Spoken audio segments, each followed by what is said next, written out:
Aditya and I are on a 1 week break for the new year, and we'll be back next week with a regular quizzing episode. To keep your trivia taste buds tantalized, we'll be having a mini episode, something we haven't done in 2 years. So, welcome everyone to Are You Quizzing Me, your favorite quizzing and trivia podcast show. And this is mini episode number 4, The Night It Rained Gold. Welcome to Are You Quizzing Me? I am Vineeth Nair with my co host Aditya Kashyap. This is a quizzing trivia podcast show. Join us as we dive deep into history, science, pop culture, and so much more. Let's get quizzing.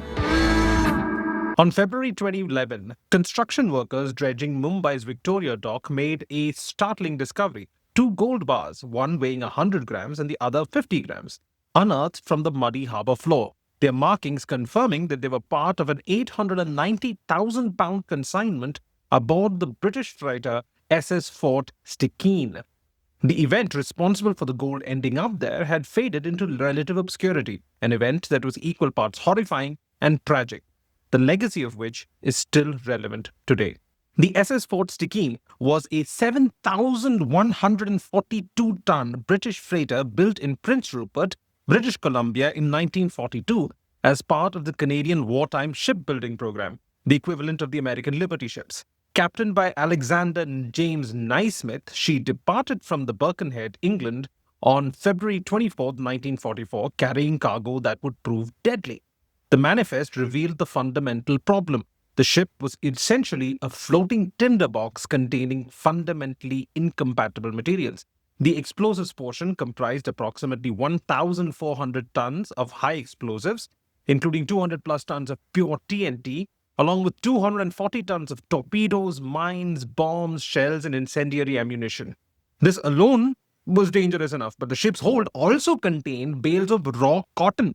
Between 8,700 to 31,000, sources vary on the number. Barrels of lubricating oil, 800 tons of sulfur, timber, scrap iron, and most remarkably, approximately 890,000 pounds worth of gold bullion in 31 crates, each containing 4 bars weighing roughly 25 kilograms each. When the Fort Stikine loaded additional cargo at Karachi on March 30th, 1944, Captain Naismith formally protested to the authorities. His protest was prophetic. He described the cargo as, quote, just about everything that will burn or blow up. His warning was ignored.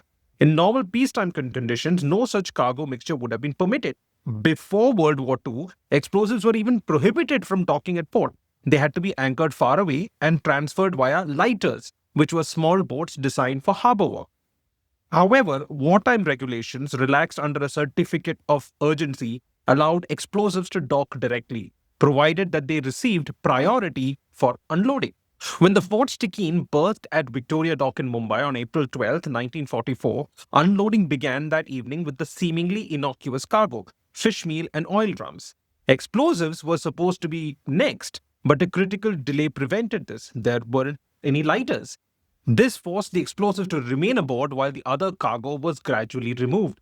By April 14th, 2 days later at midday, approximately 1,000 tons of ammunition still remained on the ship.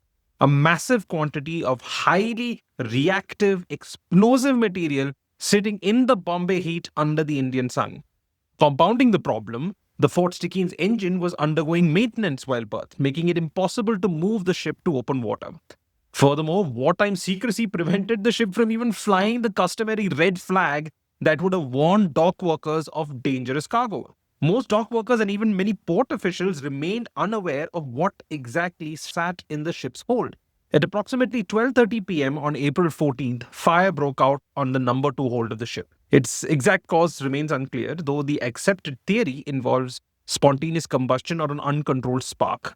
Smoke was visible around 15 minutes later by 12:45 p.m., but the dock was at a standstill during lunch hour. It wasn't until 1:45 p.m. that a stevedore named Mohammed Taqi noticed the smoke and raised an alarm. What followed was a desperate, ultimately futile battle against the inevitable. Firefighting began immediately with multiple pumps and hoses deployed into the hold, eventually pumping over 900 tons of water into the ship. However, the water itself became part of the problem. The cotton bales floated on the water surface, being pushed upwards toward the explosives stored in the between decks above.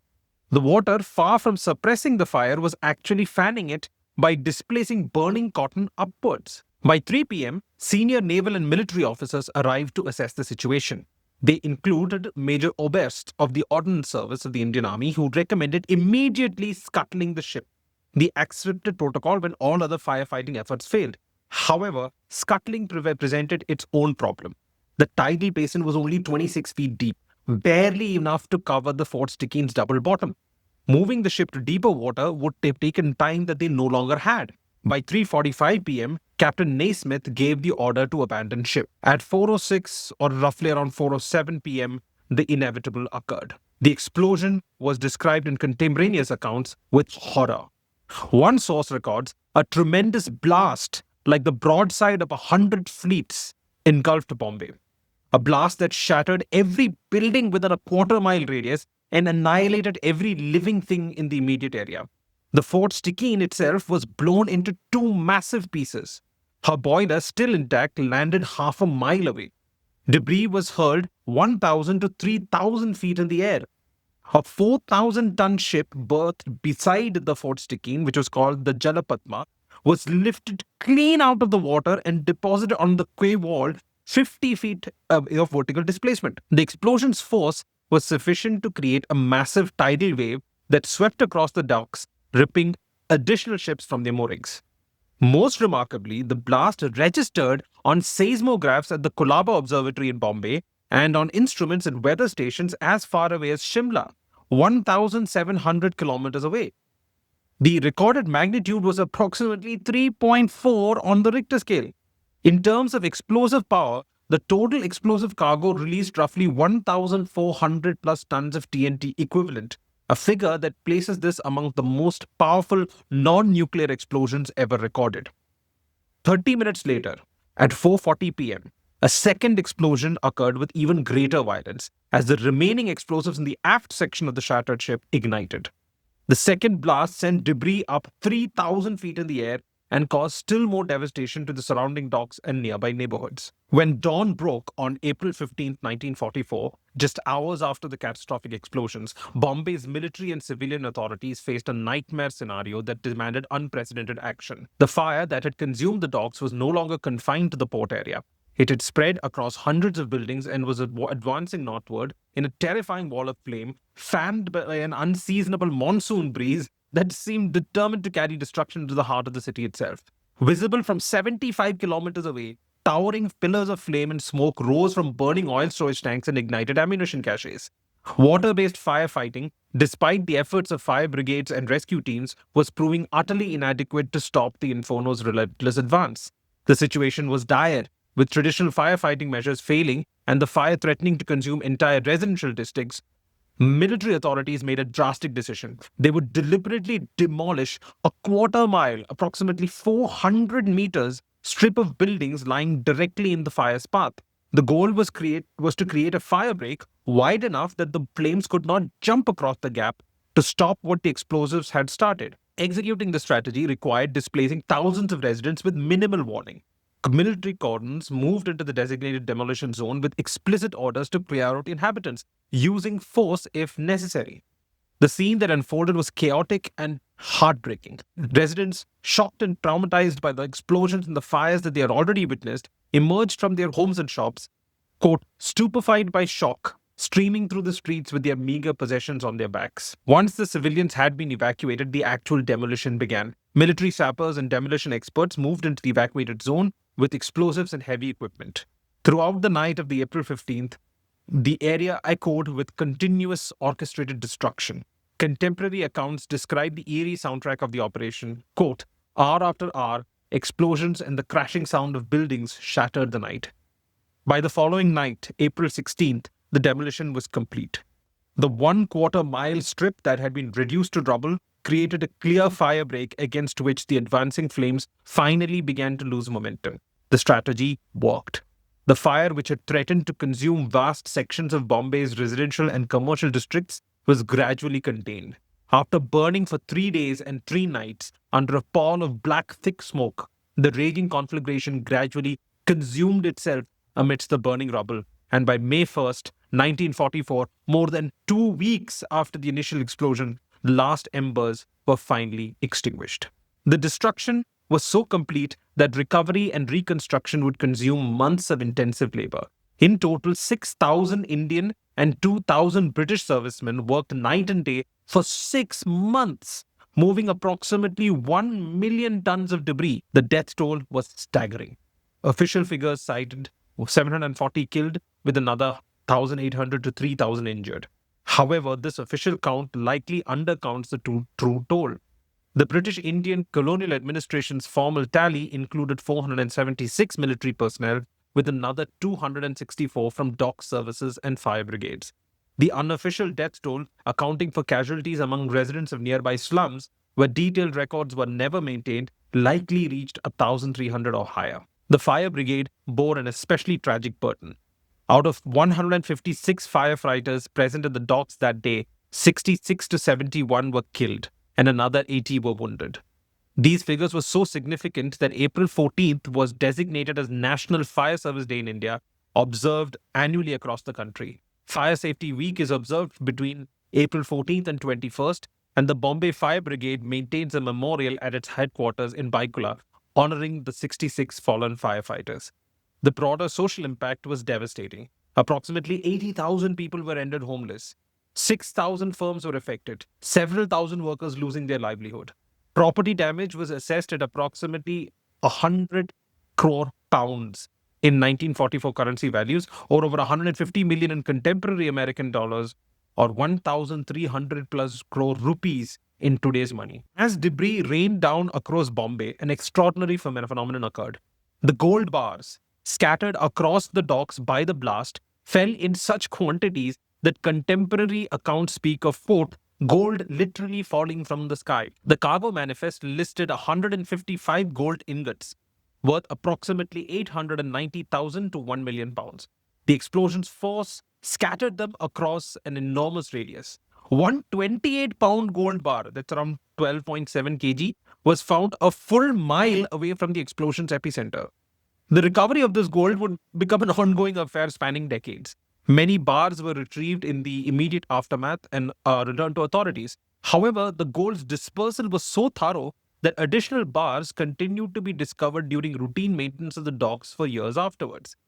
As I mentioned at the beginning of this episode, in a remarkable instance, as recently as February 2011, 67 years after the explosion, workers carrying out construction on a new dock unearthed 2 intact gold bars, which were confirmed through preliminary examination to be from the Fort Stikeen's original cargo. The recording of this explosion on seismographs 1,700 kilometers away was not merely a curious fact. It contributed to the scientific understanding of seismology itself. The explosion provided researchers with a known energy event that could be precisely timed and measured. The ability to correlate a specific explosion with seismic recordings helped advance seismological methodology, particularly in distinguishing between natural earthquakes and man-made explosions, a distinction that would become increasingly important during the subsequent military developments and nuclear testing. The disaster drove significant changes in global maritime law and port operations. These regulatory reforms contributed to the development of what eventually became the International Maritime Dangerous Goods Code, which today specifies precise rules for cargo segregation, labeling, stowing categories, and emergency procedures. The IMDG code now mandates that explosives cannot be mixed with combustible materials, that specific warning flags must be displayed, that specialized handling procedures be followed, and detailed manifests be available to all parties managing the cargo. Despite its magnitude and consequences, the Bombay explosion remains largely unknown outside India and maritime history circles. This obscurity stems partially from wartime censorship that initially surrounded the event and from the colonial era tendency to de-emphasize its disasters in British India within metropolitan historical consciousness. The explosion predated major nuclear events that captured the 20th century imagination. It also occurred in India during the final phase of colonialism, when such events received less comprehensive international documentation than they would have in Western nations. However, the disaster's significance cannot be overstated. It remains one of the deadliest port explosions in history. It advanced scientific understanding of explosion seismology, It catalyzed international maritime safety regulations that have prevented countless subsequent disasters, and it stands as a sober reminder of the consequences of regulatory negligence, wartime shortcuts, and human error. The fact that gold bars from the Fort Stikine continued to be discovered in Bombay Harbor into the 21st century serves as a tangible, persistent reminder that some disasters leave traces that echo across generations. That's all for this mini episode. We'll be back next week with our regular quizzing episodes. If you like this episode or if you want more such mini episodes, please reach out to us on our socials. You can comment messages on Instagram or on our email at Are You Quizzing Me, or even just post on our subreddit r/Are You Quizzing Me. See you guys next week.